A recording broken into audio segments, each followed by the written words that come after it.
Come along with Anthony and I as we recap our adventure to the Wizarding World of Harry Potter. Now, this was our first time in Florida, our first time in Orlando, and we had tickets to go to Disney World for 3 of the days that we were there. But our last day, I knew that we had to go to Universal Studios. Now, I am a huge Harry Potter fan, and this was something that I couldn't miss out on.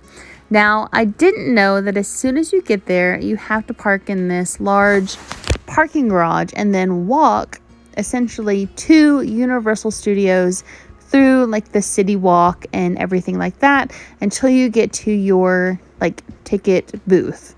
So there's a lot of stuff that you can do in like the Universal kind of area before you get to the actual park, which I really liked and I thought that was cool. And if we were ever to go back, we would definitely spend some time looking and shopping and eating at those places.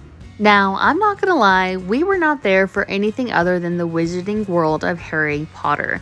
Now, as soon as we got there, we saw, it took us a while actually to figure out where the entrance was. We had seen King's Cross and a few other things before we actually like found the entrance. Like it is kind of hidden in between like 2 areas, so it took us a while, but we stopped, we took some campy photos, we went to Grimmauld Place and the little knock on the door where you could see Creature up top. That is a hidden gem if you did not know.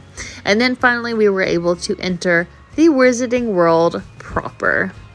After we got to the Wizarding World area, the first thing that I wanted to do was stop and get some breakfast. So we went and we actually had breakfast in the Leaky Cauldron.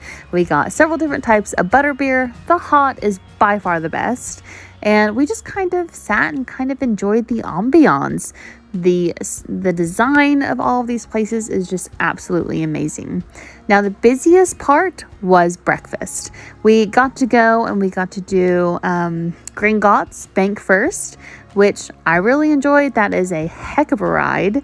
And then after breakfast in Gringotts Bank, we didn't look at all the shops and stuff in that area. We just went ahead and took the train to the other park where Hogwarts Castle actually is.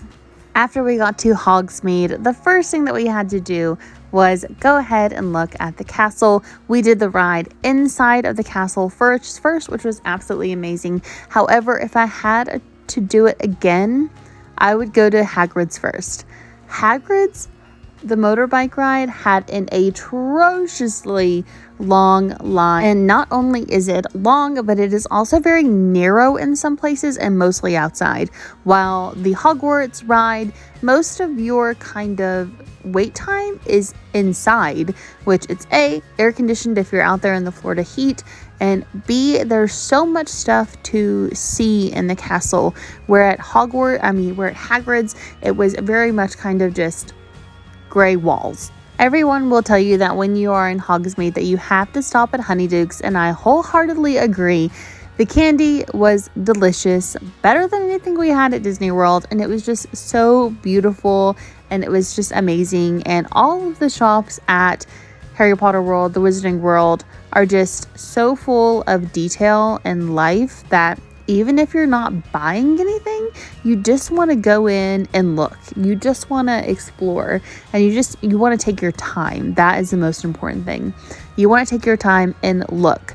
But if you're going to buy anything from the Wizarding World, buy a chocolate frog. While you are at the Wizarding World, you are also going to want to check out some of the shows that they have going. They have the Tale of the Three Brothers and the Durmstrang and Beauxbatons display from Goblet of Fire. I know that the Wizarding World of Harry Potter is on many people's bucket list, and it is definitely something, if you have a chance to do it, go ahead and do it. Buy the wand, do the spells, look up all of the secret things that you can do, eat at the Leaky Cauldron, buy a chocolate frog from Honeydukes. Live that fantasy. It is definitely worth it.